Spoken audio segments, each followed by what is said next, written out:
Dr. Berg Show. Live from the nation's capital, it's time to get healthy, lose weight, and feel great.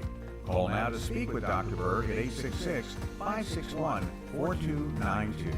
And now, Dr. Eric Berg. Hey guys, we're back. It's in the morning, 9 o'clock in Northern Virginia, and I'm here to take your calls. We're going to do a little Q&A. I have Karen who's going to be helping me going through the social media because there's so many questions, and we can't even get to them. So thanks for being here, Karen. Yep, you bet.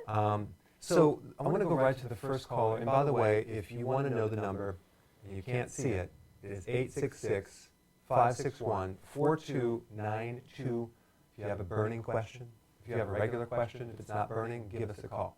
So Alejandro, you are calling from Michigan. I think I remember your name from a while ago. You had a question about potassium. Go ahead. Yeah, how's it going, Dr. Berg? How's it going, Karen? Oh, she can't hear you, but go ahead. Oh, okay. Okay. So, I know, in a lot of your videos you speak about how important it is to, get around 4,700 milligrams of potassium. Yeah. So, I do try to consume more whole, like, vegetables and stuff. I usually have a big, salad of just spinach and, have a, large avocado.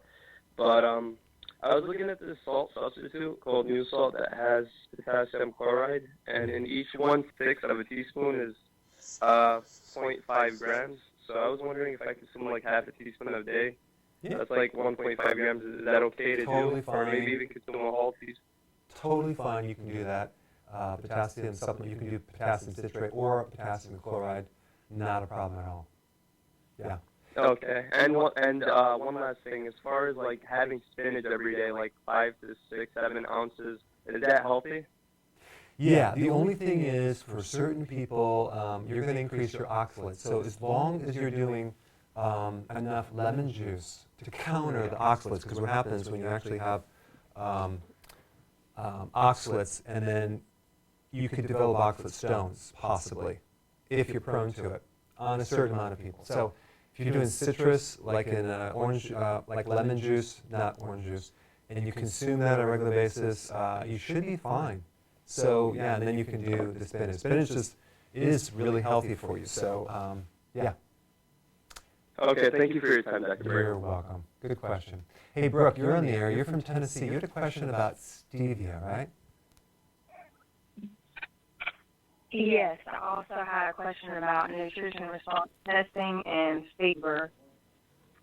Okay, so let's start with the stevia question. You probably saw somewhere where it causes infertility. Yes, someone told me that it does cause infertility in large quantities. Is that true? Good question. So let's just cover this. So the first question I always ask when people hear things like that is, who told you that? Do you remember the person who told you that? Yes, it was a doctor. He's a nutritionist. He actually does nutrition response testing. Yeah. And so when you hear something like that, it's kind of bizarre. How could a stevia cause infertility? You want to find out where they heard it from, what research. I've never, ever found any connection of taking stevia to infertility at all. It's totally safe. Now, the problem with stevia is a lot of times when you buy it, it comes with maltodextrin. That's the big problem. So we want to stay away from that. There's one video that I did recently. Someone made a comment that I recommended stevia in the raw. And then I found out that person reminded me that it had maltodextrin, so I'm not recommending anything with maltodextrin. In fact, I didn't even know it had it in there until I looked at the label. So these things tend to creep up, and yeah, no, it doesn't cause infertility. So I would like to see the reference, and yeah, it's one of those things where you got to find out the source and really pull the string and see if it's true. And then you had another question. I think you had about muscle response testing? Nutrition response testing, yes. Have you ever done it? Is it real? Does it work? Or is it fake? Yeah, muscle response testing was developed by Fred Uhlin, who's a friend of mine, who he came to my seminar. I went to his seminar. I personally don't use muscle response testing. No, nutrition response. Nutrition response testing? Yeah, I don't use it. Yeah, I don't use it. I basically go by I take your data, I take your history, take the testing, and I crunch the numbers, and I do like a real good evaluation. Sometimes when you do muscle testing, you get mixed readings because it's a little subjective. It's not as objective. Okay. That's just my viewpoint. Good. Do you have any other questions? Yes, fever and spinal meningitis kind of together. My friend had a baby. This has been a long time ago, but my friend had a baby, and her father didn't believe in doctors, and she had spinal meningitis, and the fever was because of spinal meningitis, and so they put the baby in a hot bath, and it died. And I've heard of Dr. Bergman putting people in hot baths for fever, and some people say that's crazy, you're supposed to put them in ice. But I was just wondering, if you're going to cure naturally things, how can you make the fever go down, without dying? Good question. So Brooke asked a question about putting a baby in putting a baby in hot water in the bath when they have a fever. Yeah, that would be a problem. I don't recommend it. The thing is that it's dangerous, to like having high temperatures with infants, and then you're going to raise it more. I can see an adult taking a hot bath. One of the best things for kids that have fevers, especially if it's viral related, is simple calcium lactate. In fact, if you have kids, infants, if you're going to have a child, go to the health food store, get calcium lactate. It's a non-dairy type of calcium. It works like magic for kids. Any type of problem with kids, fevers, viral infections, you give the child a little calcium lactate, bam, it just seems to put the virus back in remission pretty fast. It's the best thing I use, kind of a secret remedy for like 80% of problems that I use with kids. It's cheap, it's quick, and it gets rid of fevers. So check that out. Hey, let's go to Karen Karen, do you have any questions? Do you find any questions on any of your laptop devices here? I'm juggling a lot of devices here. I have a lot of questions. I also first want to address the sound issue. We realize there's a sound issue. I really appreciate you guys saying that there's been an issue. We're working on it. Some of you have no issue now, some still a slight echo, but we get it, we're working on it, and hopefully that remedies. Okay, let's see. So I had an interesting question here I thought I would throw at you, asking, does walking while you're eating change fat burning or help in keto diet? I thought that was interesting. Okay, so that's a valid question. You can probably kill two birds with one stone. I like to eat while I'm driving. But the point is that I think there's things that are really, really important and things that are not significant. They're kind of trivial as far as making a difference. People, like I'll give you an example of something that's trivial, that's kind of a big deal where, a recent study found that if you fidget while you're watching TV, you'll burn an extra 1 or 2 calories per hour. Like, first of all, that's so insignificant. So you're not going to actually lose weight by fidgeting while you're watching TV. Eating while you're walking, I don't think that would influence things good or bad. I don't think it's going to create a huge change. I think you can try it. I think it might, especially if you're doing any type of exercise and you're eating. You have to realize when you exercise, all the digestive enzymes in the nervous system that connects to the digestive system doesn't work as well when you're resting and sitting there eating. So I think for that reason, I would just, eat at the table and not walk while you're eating. It's probably not going to help you burn off any more calories. Okay? All right, so let's go to the next question. We have another question from Oklahoma on, I think it's called Anastasia. You had a question about keto. Is it good for high cholesterol? Hi, Hi. yes. Hi. So I'm calling because I recently had a full workup of all of my blood results, and my doctor told me that these numbers are really, really high, and that I need to, watch what I'm eating, mostly vegetables and lean meat. But right before I got the blood results, I started the keto diet with high fat, low carbs, and lean meat. And I lost 8 pounds in 4 days. So I was like, yeah. You lost really 8 working. pounds in 4 days. Wow, okay. Yeah, so clearly that's going to be water weight, but, you know, I really am excited about the weight that I've been losing. I didn't listen to her. I kept doing the keto diet, but I'm just concerned about the plaque buildup in my arteries. Is this dangerous for me to continue with that? Right. Good question. I mean, here you are doing this great thing. You're losing weight, and all of a sudden the cholesterol goes high, and the doctor says you got to stop eating all these fats. I mean, you don't want to die of a heart attack, right? Well, Exactly. Only 55. can you tell me, with your cholesterol test, do you happen to have those numbers available? Like, what's your total cholesterol? Okay, so the total cholesterol level is 227. 227, okay. The LDL-C direct is 148. Okay. The HDL-C is 53. My triglycerides are 273, Okay. and my non-HDL-C is 175. Okay, so we have high triglycerides. We have high HDL, which is C, which is the total cholesterol, and then you have, actually total cholesterol is 227. So let's just cover that. Now, I think, and here's just one little side point that I want to mention to everyone watching.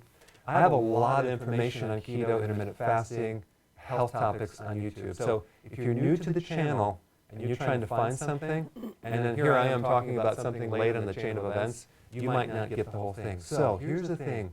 If you're watching on Facebook, what I did is I created a really simple, quick mini course. It's a free course. Anyone can do it. It's called the Keto Course.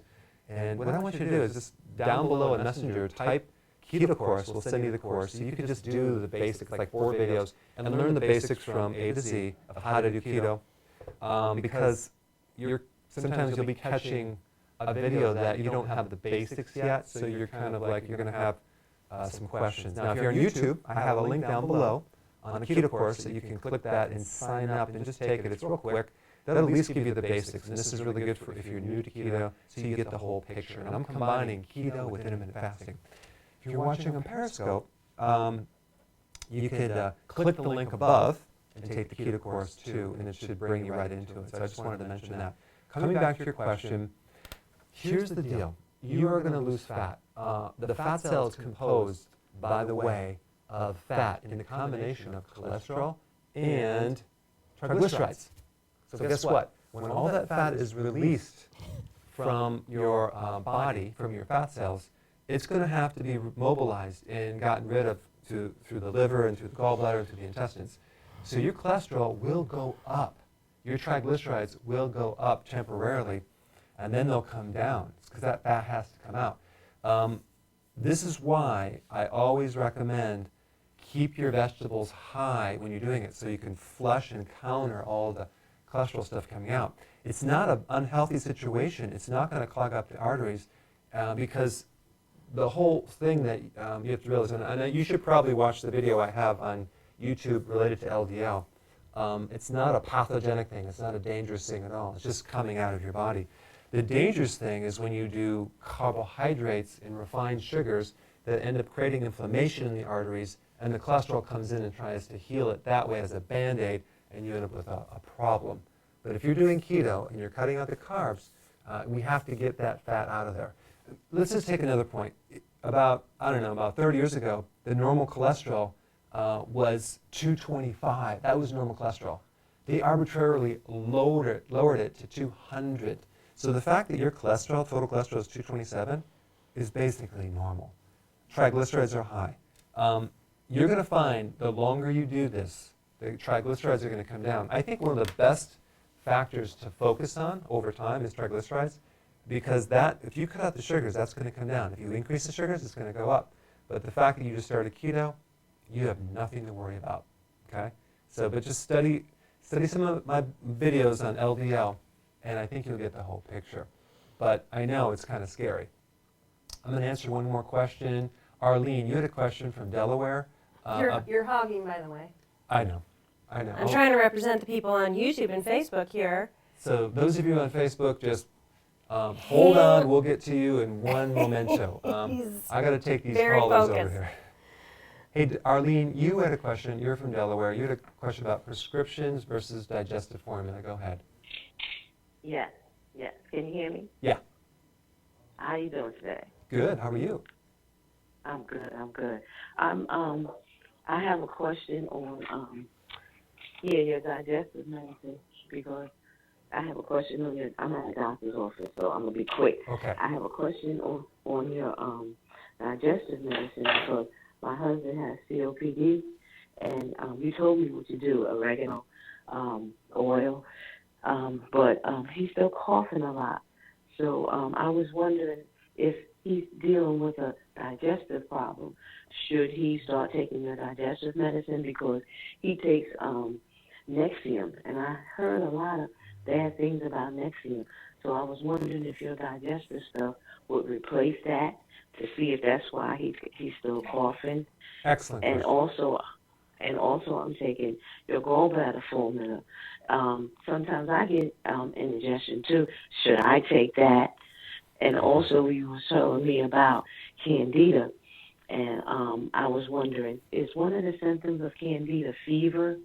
And can you test to see? And I'm taking the grapefruit oil. Yeah. How do I know the Candida is going? And is there any test that I can take to, find out if it's still there? I still got some of the white tongue. Okay, good. So you have And a lot of good questions. how long will it take? Okay, so you have a lot of good questions. So that's it's going to be about a 3-hour answer. So we're going to stay on longer to answer all the. No, I'm just kidding. As far as coming off Nexium, I can't tell you not to take that. Get with your doctor. So I'm going to let your doctor deal with that. But the point is, for your husband, I would highly recommend the digestive formula simply because it's going to acidify the stomach and help improve the digestion. And it probably will take a lot of stress off the other organs involved. And as far as if you're taking the gallbladder formula, this is always a missing link because you need to keep that stomach acidic. As you age, every decade, you tend to lose stomach acids. I mean, if you just did one thing for everyone over the age of 50 and acidify the stomach with apple cider vinegar or betaine hydrochloride or apple cider vinegar pills like I have in the digestive formula, you could see massive improvements with absorption of minerals, digestion of protein, better digestion in your stomach. As far as getting rid of Candida, it takes a while. You're going to probably have to work on it over months and months and months to really clear that up. And make sure that you cut the sugar out. That's the biggest thing, and probably milk as well. And I have a whole video on exactly what to do with the grapefruit seed extract. So that's my answer with that. And now let's not neglect Facebook. You had a question, Karen. Go ahead. Yes, Facebook and YouTube, and I'm going to say some people are fine with the audio now. Some people are still hearing an echo, and it's getting worked on. The phone sound is not on. I appreciate your advice, and we have some great production team here debugging that. So sorry, I'm sure that's irritating, but we are working on it. Anyway, I wanted to represent Facebook and YouTube because there are so many questions. Interestingly, Dr. Berg, there are a lot of questions this morning on sex. Sex, One's right mine. is a very important subject. So there are some questions across the board here, but one has to do, several times it's come up, with regard to the potency of sperm or fertility, and can the ketogenic diet assist in fertility either for men or women? Can you touch base there? Well, first of all, what really will kill the sperm is high levels of insulin. And low levels of testosterone. So what happens typically with testosterone in men is you get the situation where you have high levels of estrogen or insulin or cortisol. Those are the 3 hormones that will shut down libido, potency, sperm count, fertility. Let me cover them. Estrogen, which it's the female hormone, but a lot of men are getting it because of the food supply. They're doing eating the animal products with the soy, the GMO, and all the different estrogen things in the environment with chemicals. So that's messing us up, and that's why you need to do organic foods and have a lot of vegetables to clean out that liver. So that's estrogen. Okay. Number 2, we have cortisol. That is coming from stress and no sleep. If you lower stress, go for long walks and start to get more sleep, that will instantly start chilling out the cortisol. Cortisol also depletes your vitamin B vitamins. So if you take nutritional yeast, that's one of the best things to chill someone out and make them feel very, very calm and within like minutes. So nutritional yeast will you'll feel like an instant, oh. I put some of that in a couple formulas, the adrenal cortisol support, which I use, which has some other things that people use. And then my just nutritional yeast tablets, because it's unfortified. The last one is insulin. I mean, this is a big topic, trying to lower the insulin, cut the sugar out, eat less frequent. You're going to find your fertility will improve. And the concentration, the potency of the sperm will also increase. Testosterone will increase as well. So those are the 3 tips that I would give you. Karen. Oh, you're giving me the tips. Yeah, to give to the Facebook. You Okay, can go ahead and good. type that. The Facebook. When you go to the Facebook. Of all these years, he calls it the Facebook. We're going to use the Facebook. So I'm going to get attention to my production crew and just try one more thing, and see if my mic volume is too loud. Because there's still some echo, and we want to. I'm sure it's really irritating for you guys on the other end. We're definitely working on this. We're actually in a tunnel right now underneath We're the bridge. in a tunnel. So We're tunneling our way through this. Okay, so I know there are so many callers. You guys are calling in and you're waiting patiently, but we can't neglect these YouTube and Facebook guys. There are so many great questions. And I had one, and then I was a little distracted, honestly, by the forgot sound. the question. I kind of forgot the question, but hold on, because these guys are awesome here.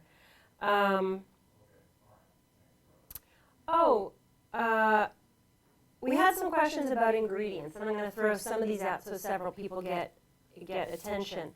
One is about milk thistle. Mm-hmm. One is about chia. yeah. And the keto diet. And, another about chia. Okay, so I forgot the other one with all the sound thing. Go with that. Let me just first of all, milk thistle is an amazing herb for liver support and rejuvenation. There's literally these little cells in the liver called hepatocytes, and milk thistle basically repairs the liver. So if you have a cirrhosis of the liver, or a fatty liver, or liver damage, milk thistle is what I would be taking if I were you. And you can get it in a tea or a supplement. Chia seed is very good for increasing essential fatty acids, which help dry skin, hormonal health, youthfulness, anti-aging. They have a lot of other properties like anti-inflammatory, but chia is a really good omega-3 fatty acid. And you can even sprout the seeds as well. Okay? Here's one more ingredient. Real fast. Real Go ahead, 'cause fast. I got a lot of callers. In a combo of the last 2 questions, does soy milk affect my sex drive? Yeah. The answer is yes, it does. So you want to avoid soy because soy increases estrogen. Estrogen decreases testosterone. And the other point is that a lot of soy is GMO, which you do not want to consume because it's loaded with glyphosate, which is an herbicide. So even if it's organic, the only time I'd recommend doing organic soy is if you do it sparingly and if you want to increase your estrogen, let's say you have a hot flash. All right, good. So I'm going to move right along to Christopher. You're from San Antonio. You had a question about the keto diet and weight gain. Yes, sir. It's the exact opposite, but I work 16-hour days, and can you hear me good? Yeah. Yep. Okay, 16-hour days, and by the time I get home, I can only have time to eat 1 meal a day. Now I eat kale salad with some onions, and I won't get into details about it, but it's all healthy. And also after that, I eat a quick dessert, which is almond butter with tahini and a banana. Uh-huh. And then after that, this is all in a 4-hour time period pretty much. After that, I'll do your kale shake with the chocolate kale powder and some of the, what is it called, kale mix. And I'll blend all that up, and that's my meal. So I consider that 1 meal a day pretty much. But I'm just having trouble gaining weight, and I do HIIT training. And I feel like I should do a different kind of workout, more like of a mass gaining workout. Will that help me? Good question. First of all, San Antonio, I was there in 1984, Oh, wow. Fort Sam, Houston. I wasn't born yet. Oh, really? Yeah, Fort Sam. It's the country club of the Army. I was there getting trained as a medic in the Army Reserve. So I had great memories of Fort Sam, Houston. But the point is that you want to, if you want to gain weight and you want to do intermittent fasting, 1 meal a day, it's a little bit of a situation because typically you're going to lose weight. So you're going to have to go up on everything, like a little bit more fat. Of course, the banana might knock you out of it. I mean, it's probably good for weight gain, but it'll knock you out of ketosis. But for you, you might be okay with it. But I would probably go with the green bananas because it's high in resistant starch, which basically, even though the carbohydrates are high, it won't increase your blood glucose level very much. So it will counter things that's resistant starch. So green bananas. But I would do, it didn't sound like you did enough protein.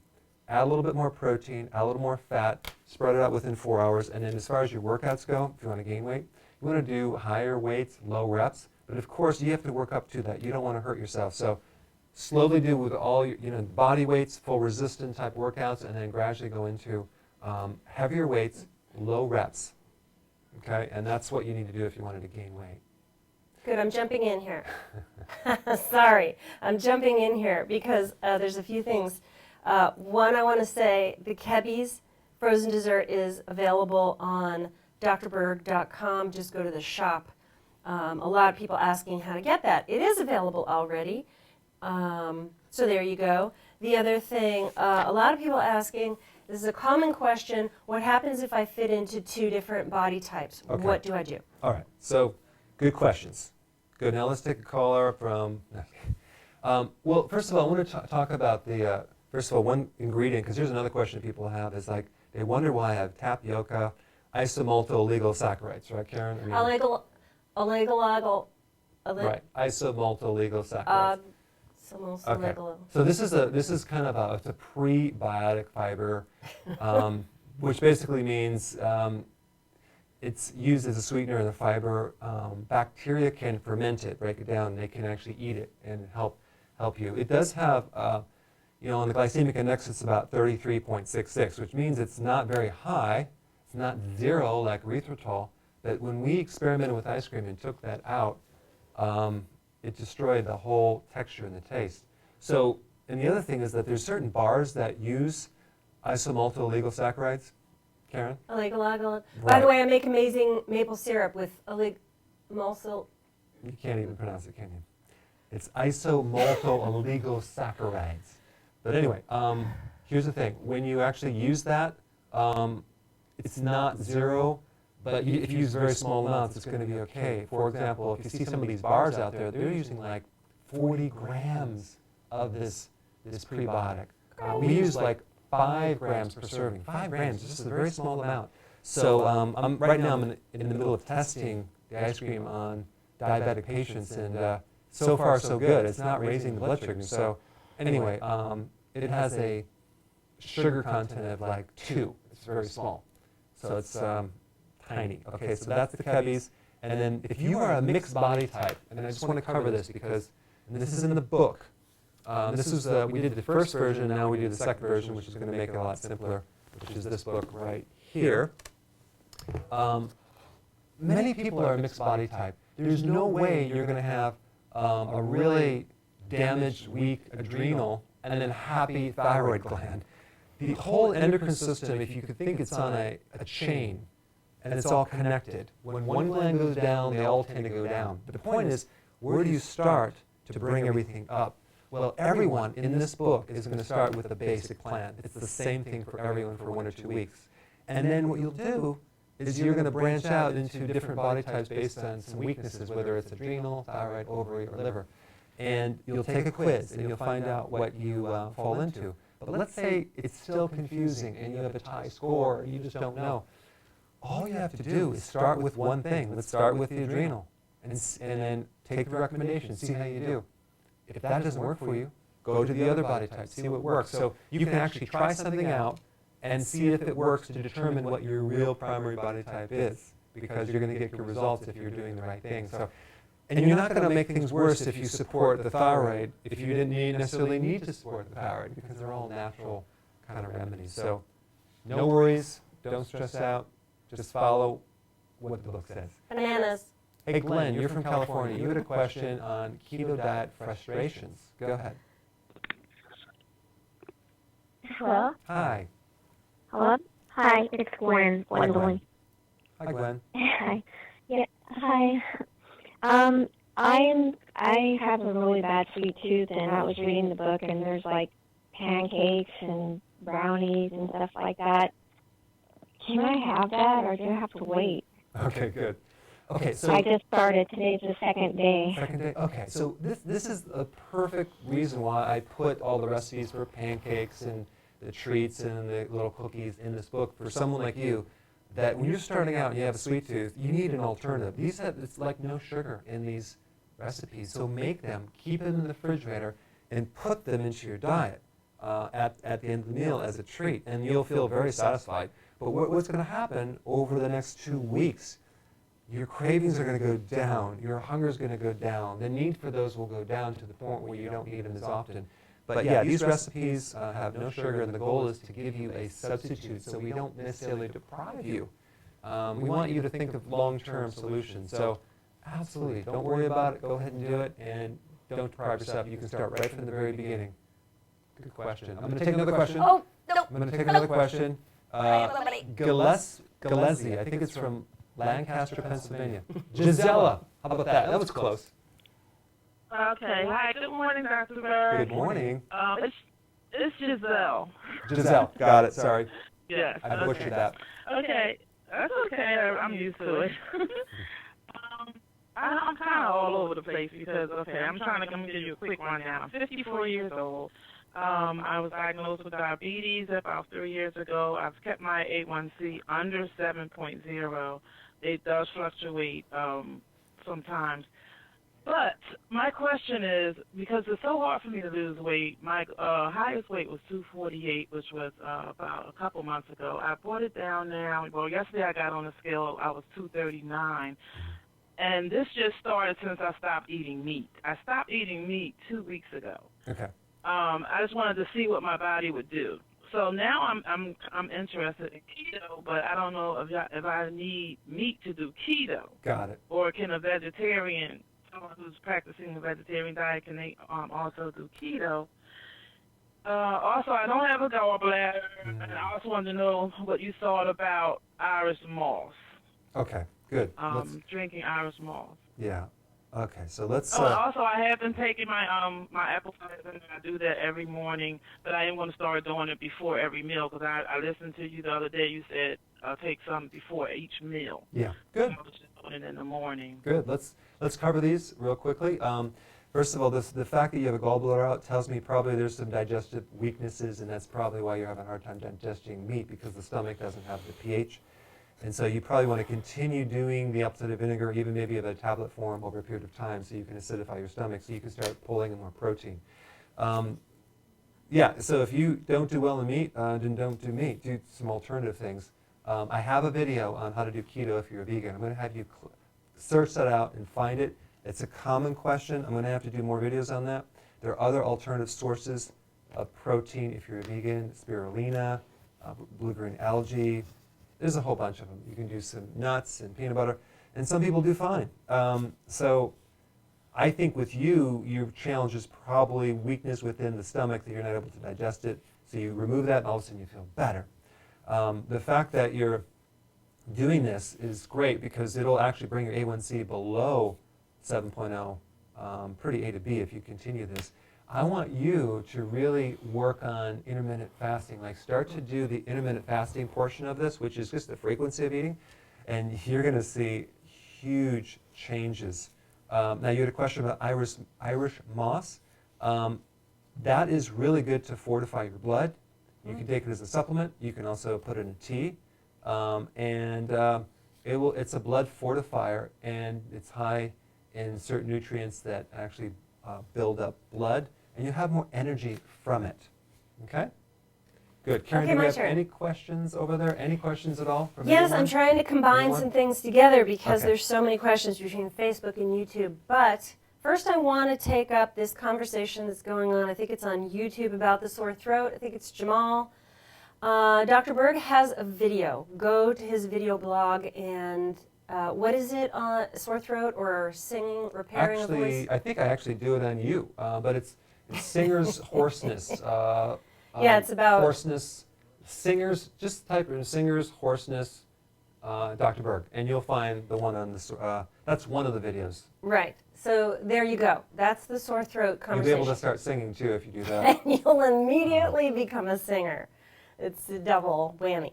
Okay, the other questions that are coming up that I'm going to throw at you here have to do with fruit. One is bananas. There's a conversation going on about bananas being a great source of, or a source of potassium. I want you to talk about that because I know that that's, some people think that's their potassium solution. Also, questions about, I have a smoothie, how much fruit can I use? What kind of fruit can I use? What does that do to keto? There you go. Okay, good.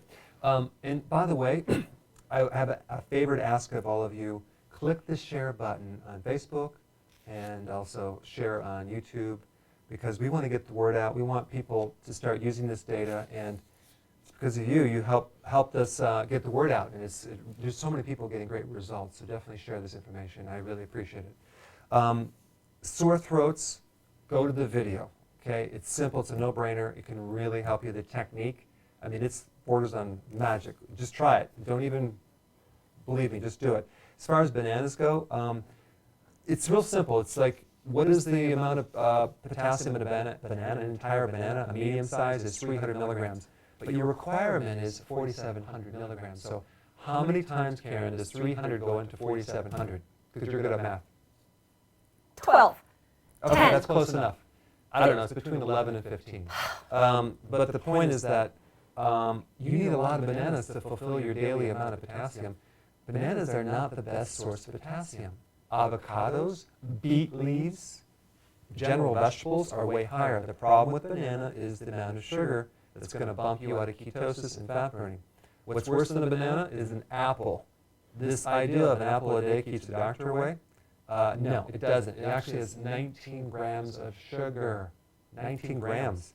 That's going to totally bump you right out of ketosis. Now, you can do a green banana, okay? So I recently bought some green bananas, but they're a different type of green banana. They're the small ones from South America. I wanted to experiment.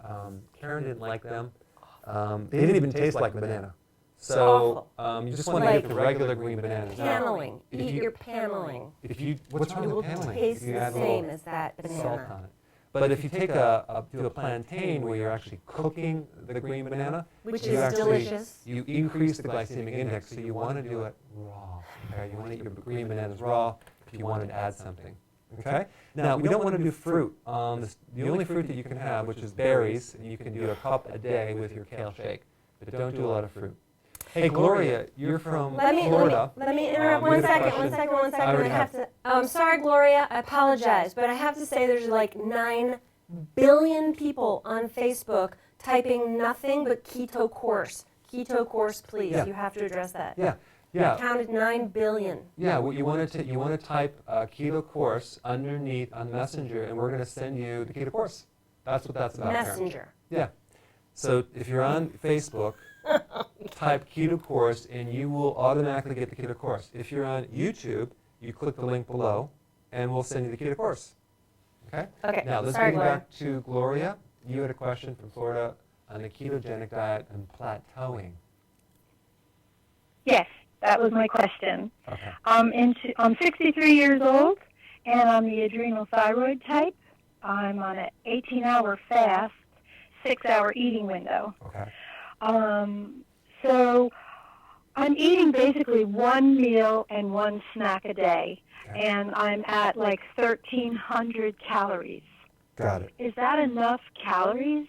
Because I'm not losing weight. I lost 15 pounds in the first month, and it's been 7 months, and I haven't lost an ounce, but dropped 2 dress sizes. Okay. All right. Here's the question. You're 62. Do you have other body issues? Do you have loose skin? Do you have any issue with that? Did you have like any type of sagging skin on your body initially? Actually, Actually, no. I'm in pretty good shape. I'm surprised that I have such a good elasticity for having shrunk Good. so much. I've always exercised my whole life and ate well, but I was having what do they call it? Immune deficiency problems, and I got very sick, and my tongue was just like a white coat. But on the keto now, my tongue is pink and clean, so I have benefited in so many ways. Wow. So I do take 75 milligrams of Synthroid. Okay. I use the electrolyte powder every day, the wheatgrass juice powder every day, the advanced adrenal, the gallbladder, and the sleep aid. Okay. So let's just cover your I've question. acquired all of those. Okay, got it. Let's just answer the questions. This is just a really good point. Here you have this person, 63. She lost the weight initially, and then now it's plateau. But she has a lot of other benefits. The white tongue cleared up. Her immune system did better. She doesn't have a lot of sagging skin, but she's on about 1,300 calories. Should she eat more? It really has. Here's the answer. It really has to do with not the macro calories. It has to do with the nutrient-dense nutrients in those calories. I don't think I would change too many things other than just make sure that it's nutrient dense. How do you know if you have nutritional deficiencies? Like, are you having any issues with your energy? Are you feeling like you're losing hair? Are you having any other symptoms that are worse since you've recently been on this? Doesn't sound like it. You have all these other benefits. So in that case, you are getting all your nutrients. So you don't have to worry about it.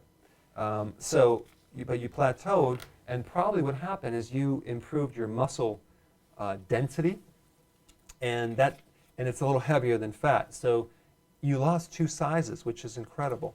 And that's really the best indicators. Are your clothes fitting looser? Are you shrinking? Are you getting smaller? And if you're down to 1.5 meals a day, and things are improving and you start to keep shrinking, that's great. If you plateau with your shrinking in size, forget about the weight, then I would look at other issues. And that's what this book covers, is all the other, you probably have it already, but all the other body issues, like you said your thyroid is an issue. So that's the area that I would focus on. Why do you have to take Synthroid?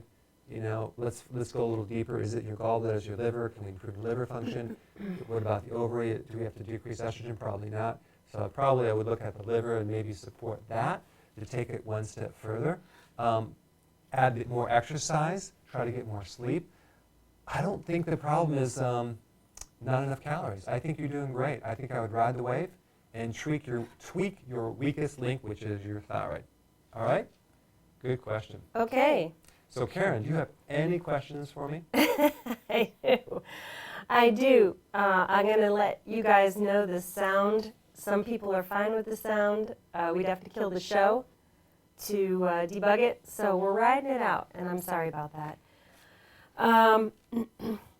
But what was my question now? Okay. So No.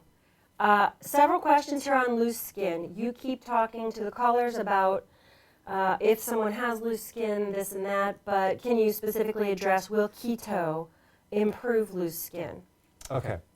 So loose skin is a loss of collagen. When you have a loss of collagen, that's protein. And people think that, when you lose weight healthily, the skin should come back slowly, but you might still end up with a bit of loose muscle tissue in the skin. That's called atrophy, and that takes a while to heal. It's not a little thing. It's a pretty big thing, and it could be from just inactivity for years and years and years. So what you need to do is include not just the keto, but more importantly, the intermittent fasting. If you can work to 2 meals a day and even 1 meal a day without snacking, in addition to that, you're going to find that you're going to go into a condition called autophagy. Now, what does that mean? Autophagy is a state where you're cleaning up all the old damaged cellular parts and protein, and you're replacing with new. It's cleaning up all the old bacteria, fungus, viruses, cleaning it up. But you're going to notice your skin is going to look younger and younger and younger and tighter and tighter and tighter from intermittent fasting. And it's going to spike growth hormone. But what kills that is the frequent eating and the snacks in between. So stay really consistent with your 2 meals and even 1 meal a day, which every single Skype that I've done so far, and I've done like quite a few, everyone's doing 1 meal a day, and you got to work up to that. But don't start adding little food here and there to your diet. Really stay disciplined. Do the 1 to 2 meals and don't cheat, okay? And you're going to see your skin tighten up better than anything else. All right? Hey, Cindy, you're from Idaho, and you had a question. Oh, your son's a wrestler. I want to hear about this. Yes. Can you hear me? Yes. Okay, so my son is a high school wrestler, very competitive, very athletic. Now that wrestling season starts, he's needing to lose weight or cut weight, as they say in wrestling. Generally, that ends up being kind of some extreme dieting or extreme cutting of calories and carbs and everything. But I've been talking to him instead of that, doing keto, and I was wondering how healthy is it for a 15-year-old, very athletic, very little body fat boy to do keto, if that's the best option for him? Good question. I was a wrestler. I did it all wrong. I burnt out my body. I cut weight for years. That's why it stunted my growth. I'm 6'2". My brother's 6'7". My dad's 6'5". My mom's my mom's like, I think she's 5'10". But the point is that it can really mess you up if you try to cut weight unhealthily. And the wrestlers are notorious for this. They do all sorts of things, and they're not looking at the quality of food. We're just not taught that. So I did a video on how, for wrestlers, on how to cut weight, the healthiest way. Keto is super healthy. Doing the sugar way is completely not healthy. So what you need to do is apply the combination of keto and intermittent fasting when you're trying to cut weight, because that way you'll get all your nutrition and you won't drop in your endurance and your energy. So what happens in the beginning of the season, I was always undefeated. Towards the end of the season, I barely could last a match because I was so weak, because I was starving of nutrition. Of course, I was just eating the breads and the pasta and the sugar. So the biggest thing that these wrestlers need to do is do huge kale shakes and huge salads. That's like number one. Like they have to just throw that in there, because they don't have any vegetables. And then a moderate amount of protein, and then go up with the fat. You're going to get really lean, and you can lose weight healthily on that. And if you need to really do the weight cutting, you start cutting down the meals before the match, and you'll lose some serious weight, but you'll do it healthily. Highly recommend it, and I think you'll have the unfair advantage because you'll be more energetic. What's going to make you tired is all the sugar in the diet and the carbs, the breads. Watch that video, Cindy. Karen, do you have a quick question? I have questions. I have a million questions. First, there's another clarification on chia. I think, although it's not being said, there's a question on eating chia during the fasting. I'm assuming it's not a spoonful of dried chia. It's probably chia pudding or something like that. So address that, and also know that we're going to be doing some more recipes in the fall. I know I've been a slacker in that department, and we definitely are lining up some more recipes, and we got a bunch of surveys, and we heard you, and Luke, the single guy who detests cooking, we're going to handle it, okay? Now, so please answer the question on chia. Good. And then I have another one. All right, so then we can definitely start next week, Karen, so we can do that recipe. Right. Okay, good. You heard it, so we can do it. Okay, chia seed during the fasting. It really depends. I would not suspect that's going to increase your insulin very much, especially if you do a little bit. But it's a little bit of a snack. And if you need to do it as a transition step, go for it. Out of all the things, it's probably your least problem.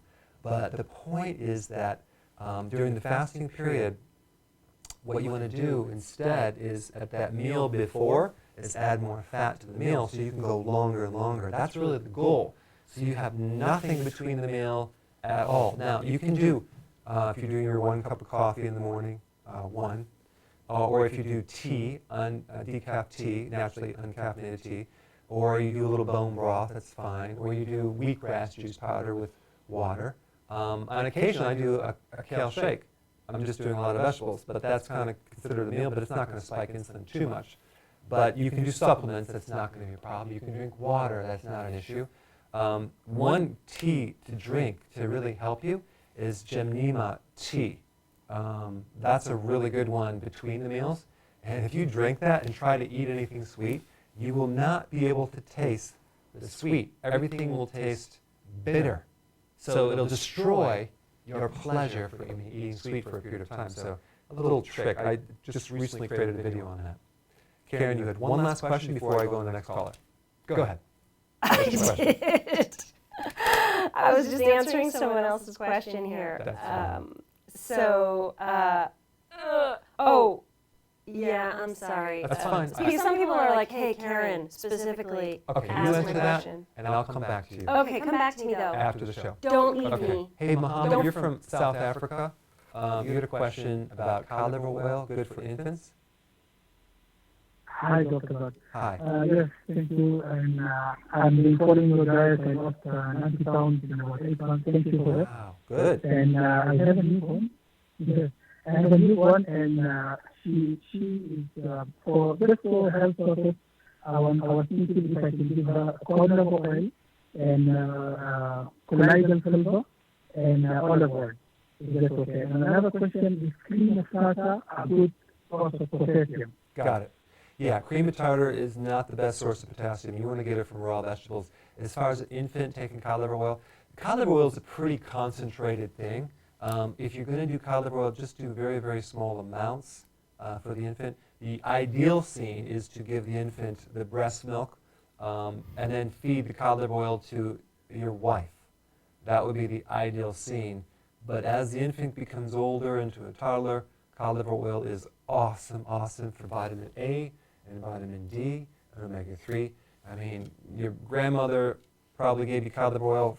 It's such a great remedy. I would go with a high quality one. There's one that I like. It's called the virgin cod liver oil. You can find it on Amazon. There's only like 2 companies that sell it, but it's really high quality. Cod liver oil is awesome. Okay, Karen, did you think of any other questions before I go to the next caller? Yes. Let me find one. Okay, you find one, and I'm going to go to Shalon from Michigan. You had a question about keto and trying to conceive. Yes, it's Shalon. How you doing, Dr. Berg? Hi, Shalon. I just wanted to ask, is it safe to do the keto diet, and is it safe to do intermittent fasting when trying to conceive and also when you're pregnant? Okay, good. So this is a good question because I just did a video on this. So when you're trying to become more fertile and conceive, think about what you're doing with the keto. And people think it's dangerous simply because there was a study out on mice, okay, not humans, that said that you can have malformation of the organs if you do a ketogenic diet, right? Which is so funny because if you look at what these mice ate, it's nothing that you would ever eat. It has to do with casein, milk protein, Crisco oil, that's the fat. Crisco, that's trans fats. Soy, corn oil, that's what they're feeding. That's their ketogenic diet. I guarantee if you consume that, your organs would be a problem. But the point is that no, it's a healthy thing. Keto is just about getting rid of the sugar and supplying healthy fats and moderate protein, a lot of vegetables. The type of keto that I recommend is very, very, very healthy, as seen in all the reviews and videos that we're doing online. But yeah, because you're reducing insulin resistance, that's going to automatically cause you to increase the nutrients in the cell. Because in protein, when you have insulin resistance, that cell can't pull in all the potassium and the minerals and the vitamins and protein. So right there, you're going to be nutritionally deficient. Guess what's going to happen to your fertility? It's going to go down. So this is really good as a therapeutic thing to improve your fertility and health, the health of your future baby. I would highly recommend it. And now intermittent fasting will also help you. Once you actually become pregnant, what I'd probably do is I would probably just do 3 meals a day, no snacking. I wouldn't do 1 meal a day. I mean, just to make sure. But you have to realize that when you become pregnant, your body will adapt and start extracting as many nutrients as you can. The goal is to consume the required nutrients to make sure you're healthy. In fact, the definition of food comes from nourishment. So if you read this book, and this one as well, it's all about just getting healthy to lose weight, not lose weight to get healthy. And keto is just one way to do it because it drops insulin. Intermittent fasting is another way to do it because you can drop insulin. So, and then when you're breastfeeding, just do 3 meals a day, no snacking, and eat the food that I'm recommending, and you are going to develop a healthy baby. One point about if you're trying to conceive, the 2 main vitamin categories that are usually always deficient is trace minerals. So get a trace mineral supplement, plant-based one. That's one thing. And then the other one is the fat-soluble vitamins. Consume either the cod liver oil or healthy grass-fed butter to get the nutrition for the fat-soluble vitamins, which is the other thing that always is important to consume. Okay, Karen, did you remember that question? You know, your story about mice reminded me of the time that you had 3 crates of mice in the basement and you were feeding them all different things. Like one you were feeding nuts, and another you were feeding wheat bread, and in another cage you were feeding them just puff cereal. You remember that? Yeah. And right after you started the whole experiment, you left town. Oh, right. And then I had to feed the mice. Yeah. And the puff cereal mice actually ate each other's heads. Did you have to mention that, Karen? Did you have to throw that little thing at the end there? You know, I just couldn't help. Once you started talking about mice, it just came back in a, full color. Well, at least they didn't escape. Right. Actually, well, I find that when you eat the head off anything, its ability to escape decreases. Protein. Now, here's the thing here. I did an experiment with mice real quick. I wanted to experiment. I wanted to see what would happen if you fed mice food, whole wheat bread, Wonder Bread. I didn't feed them nuts. I fed them puff cereal, organic puff cereal. Right? The healthy ones you fed seeds and nuts. Well, the mice food. That was okay. mice food. Okay. So check out, take a wild guess. And I want you guys to type in the comments right now.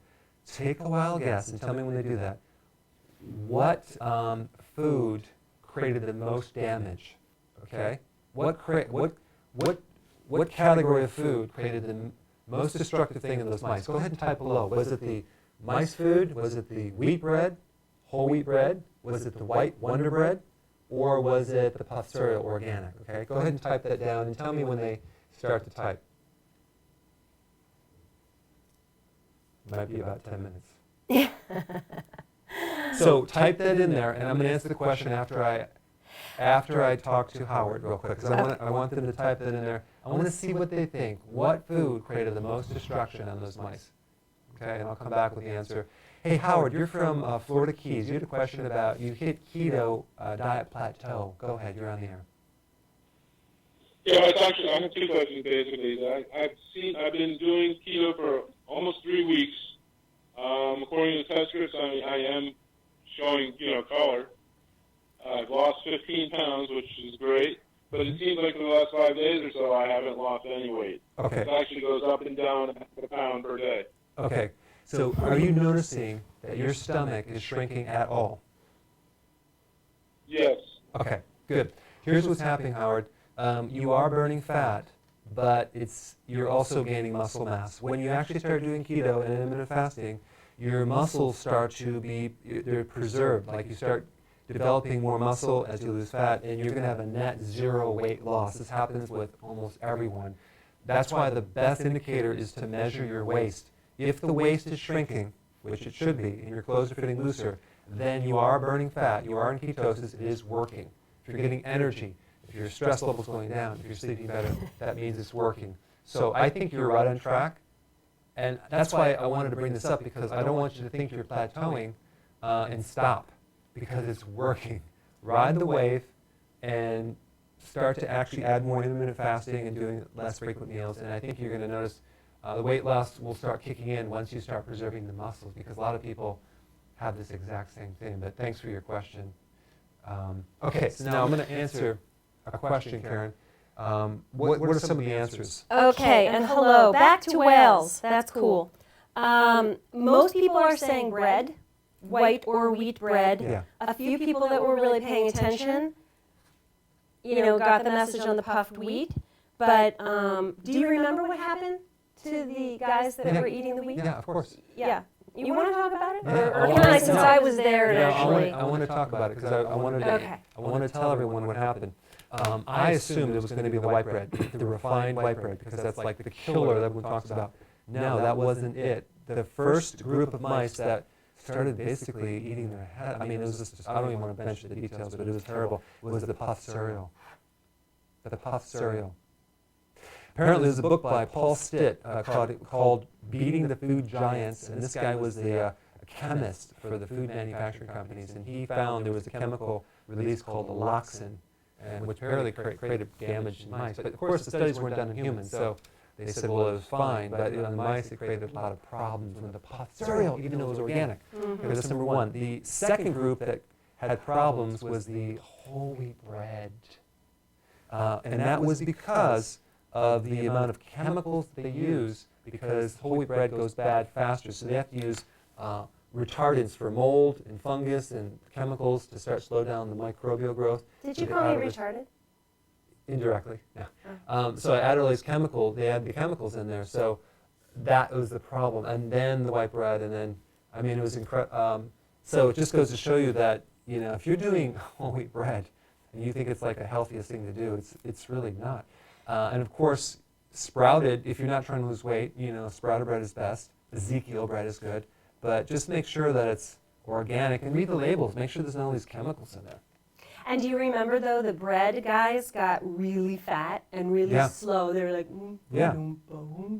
Yeah, so if you want to fatten up your mice, feed them bread. But the seeds and the nuts guys, they had like this sleek hair, and they were speedy and running around. And you know, I had a really good idea, Karen. Uh-oh. So I have a question. This is never good. What is the absolute food that everyone loves? Ice cream. No, it's Pizza. nuts. It's nuts and seeds, right? So now, what is the big problem, Karen, when people are eating nuts? What is the biggest problem that they run into? Digestion. Bloating. Sort of, because the it's enzyme, not germinated. Right, because the enzyme inhibitors are there, and the phytic acid, which prevents the absorption of nutrients, right? Right. So, but what's the problem about germinating seeds and nuts? God, these questions. You have to do it. It's a pain in the butt because you have to soak the seeds and nuts overnight, then you got to dry them out for 12 to 24 hours. It's a pain in the butt. So, and no one wants to do that. So I said, you know, I thought of an idea. I think it's a good idea. I just went to the company where we do the dehydration of the wheatgrass juice, and they have a system, the only one in the world that can actually dry things without heating things. It's like 160 degrees. I'm going to ask them, I'm going to call them up and see if they can dehydrate nuts. It's a little bit thicker, but if they can do that, can you imagine consuming dried nuts that are low temperatures? I mean, that's going to be incredible. So I want to find out about that. I just want you guys to know, you have now participated in my every morning. Like, this is what happens every morning. I think it's a wonderful idea. I think it's a great idea. Karen, I have an idea. I think it'll be revolutionary. So you're now in the circle. Everybody, you're in the circle. This is it. There's nothing better than We just got this. Incredible seeds and nuts that are dried perfectly. I mean, oh my gosh, it's going to be so crunchy. I can't wait. I'm assuming this doesn't mean like rodeo or yeehaw. I think this is like rapid. Hey guys, well thanks for your wonderful calls. I hope you got a couple tips. Thank you, Karen, for answering these questions. Yeah, thanks for the Facebook and YouTube guys. Awesome questions. Great. I'll see you next week, Friday morning. We'll see you next week, Friday morning at 9 o'clock. All right. Have a great week.